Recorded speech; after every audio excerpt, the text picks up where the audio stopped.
الحمد لله رب العالمين والصلاة والسلام على سيدنا محمد وعلى آله وصحبه أجمعين. aad baad mahadsantihiin waxa weeyaan waqtigii soo dhamaaday ayaynu isu nimi goobihii dalku dhammaan hadday xidhmeen lixdii bay xidhmeen intooda badan inta safku sii joogo ee sii jirayena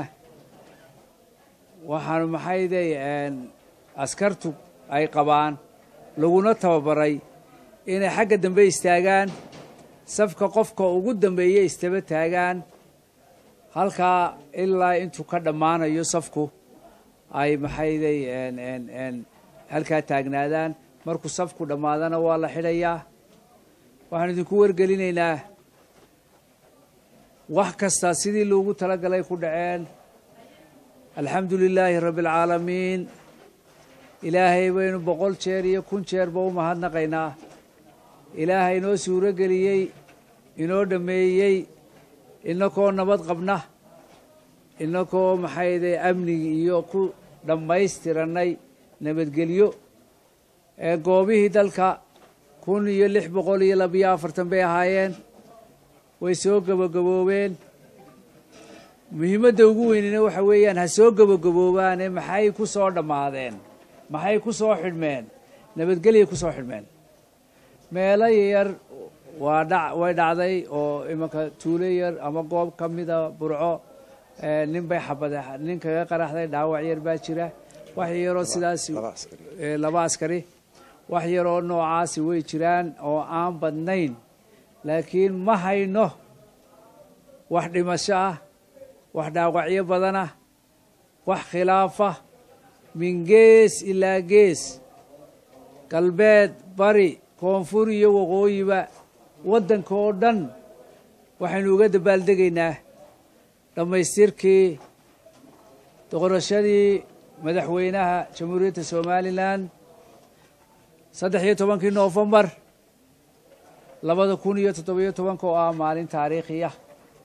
kuna weyn qarankan somalilan hambalyaanu idin leenahay intii ka qayb qaadatay intii ka shaqaysay intii codaysay intii loo codeeyey intii gaadiidka u waday iyo dhammaanba qof kastoo ka qayb qaatay hambalyo waa maalin taariikhda somaliland ku sudnaan doonta oo ah maalin aynu ku faani doono insha allah bismillaahi kariim oo aynu dooran doono oo caawa way tahay madaxweynaha 5 sanadood ee soo socda qarankan xukumi doona isagana waxaanu leenahay ilaahay kugu gargaaro markay soo baxdo jawaabtu xagga rabbi waa laga ogiyey ilaahay wuu ogiyey inakuma ogin laakiin waynu ducaynaynaa saddexdaa murashax kii soo baxaba ducaynu raacinaynaa waajibaadkii way guteen muwaadiniintii somaliland codbixiyayaashii waajibaadkoodii gute waxaa laga sugayaa waajibaadkiisii mudanaha soo bixi doona sidaa loogu baxay sidaa loogu ololeeyey sidaa loogu shaqeeyey inuu qarankan ugu shaqeeyo oo u noqdo hayin hogaamiye qarankan 5 sanadood ee soo socota annagu commission ahaan waxay noo tahay farxad weyn inaanu gudanay xil qaran oo weyn xilkaasuna noogu soo dhammaaday annagoo nabad qabna annagoo ku faraxsan inuu noo soo dhammaaday xilkaa weyn culays weynina waa naga degay caawa waxaan hambalyo idinka wadaa 5tii komishanaree kale oo anigii Siciid Cali Muuse aanu saacad ula hadlaynay minid ula hadlaynay xiriirka iyagu toos ahaa iyagana waxaanu idinka wadnaa salaan way naga maqan yihiin insha allah ilaahay inoo keeno iyagoo nabad qaba iyagiyo shaqaalaha ka soo shaqeeyeyba codbixinta taasaanu codbixintii doorashada madaxweynaha waxaanu leenahay inakoo nabada idinkoo nabada inaynu isu soo guriyo noqonno hadda aynu joognaba durbaba way soo gaadheen goobihii qaar ka midii degmooyinkii laga xukumayey waxaa bilaabmi doonta in la tiriyo tiradaasu markay dhammaato ee ay ku dhammaato goob kasta waxaa loo diyaargaroobi doonaa in loo soo raro degmaday ka koobnayd ama degmada goobtaasu hoos timaato oo noqon doonta 21 degmo doorasho oo iman doonaan dhammaan ku soo hoyan doonaan goobaha laga cod bixiyey markay yimaadaan degmada waxa way soo dhaxayaan markaan in yar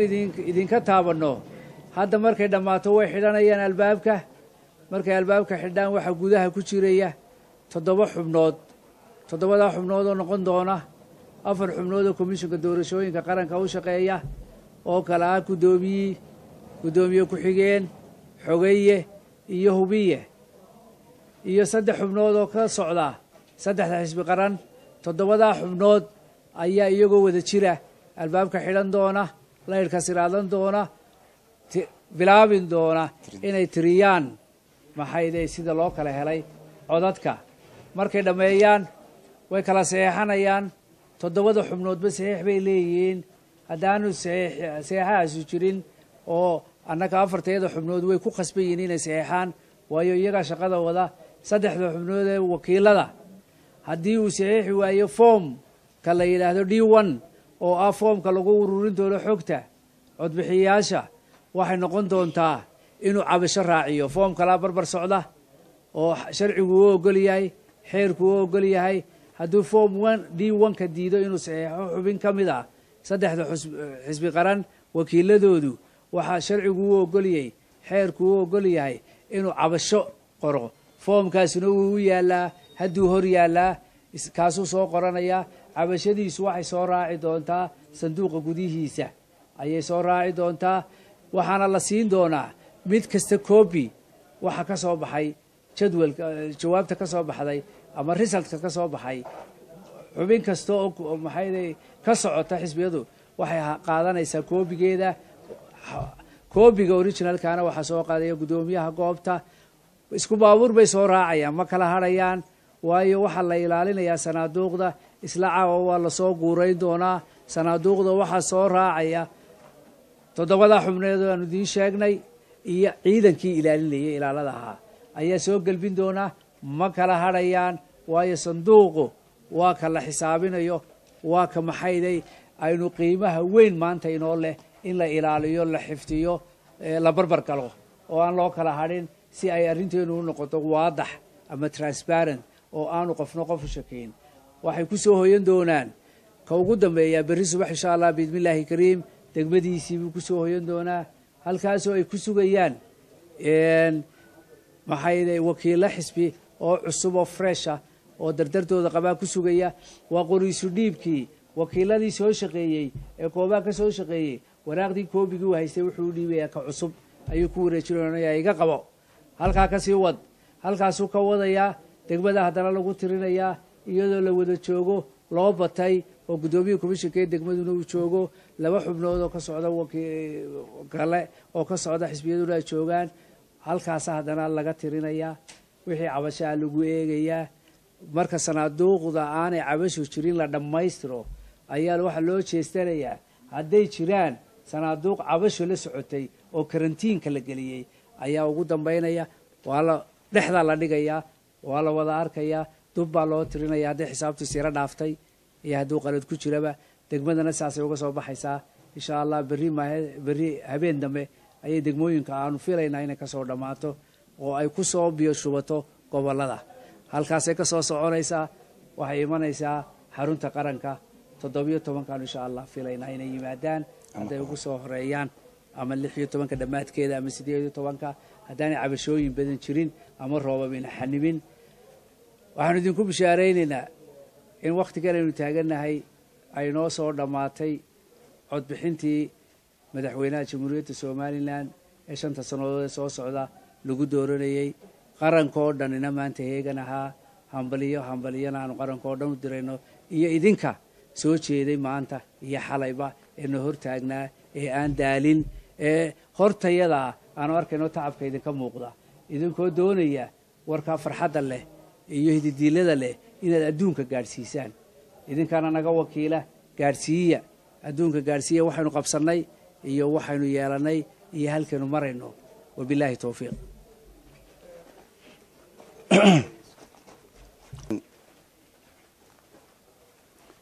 muhiimadda ugu weyn halkaas imika jirtaa waxa weeye markii hadda wararkii ugu dambeeyay aanu xogta soo qaadanay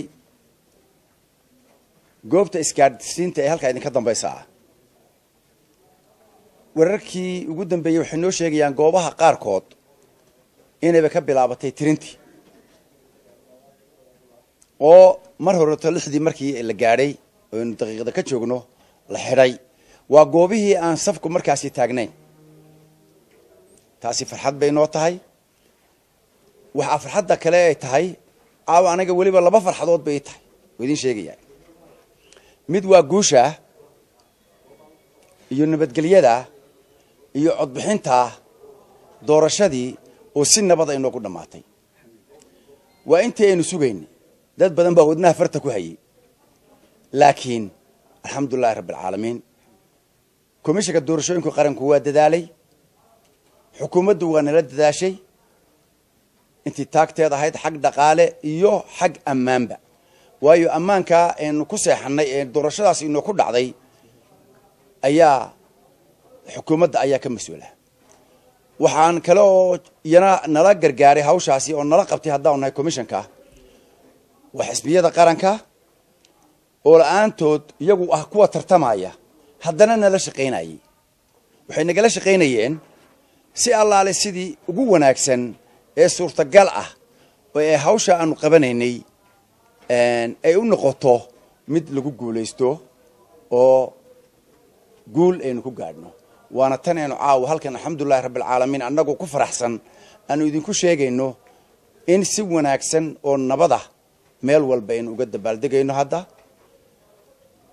dhawaanna aynu dabaaldeg kala samayn doono kadib marka aynu raacino natiijada madaxweynaha qofka ku guulaystay taasi waa midda kale aniga waan idin sheego farxad bay tahay baan idin soo maaha farxad labaad farxadda labaad ay tahay waxa weeye maanta ay 13 tahay bisha 11aad maalinta dhashay ma waxa weeye qoyska reer Cali Muuse caawa wiil baa ku soo kordhay maanta marka taaqudheeda farxad weyn baa caawa ay tahay daalkii hayba way iga baay runta marka idin sheego marka taaqudheedu waa farxad labaad alxamdulillahi rabbil caalamiin waxaanu rajaynaynaa in inta inoo dhiman oo ah inta ay goobuhu ka imanayaan goobihii lagu cudbixiyay ay ka imanayaan oo imanayaan degmooyinka in iyaguna si nabada goobahaasi ay ku soo gaaraan degmooyinkii marka goobta lagu soo tiriyo goobtii degmadii baa la keenayaa degmadii baa haddana lagu tirinayaa oo lagu eegayaa wixii natiijadii ka soo baxday goobaha marka alxamdulillahi rabbil caalamiin warka marka ugu horeysa ee aan wax wara helo ee cusub ee soo baxa meesha ugu horeysa ee aad ka ogaanaysaan waa goobta tan aynu caawa taagannahay halkan kamaradihiina iyo reediyoyadiina iyo qalabkiinu diyaar haydin ahaado internet waataynu alaabii kale waataynu xidhnay internet way noo furan tahay marka halkan baynu isku soo noqon doonaa insha allah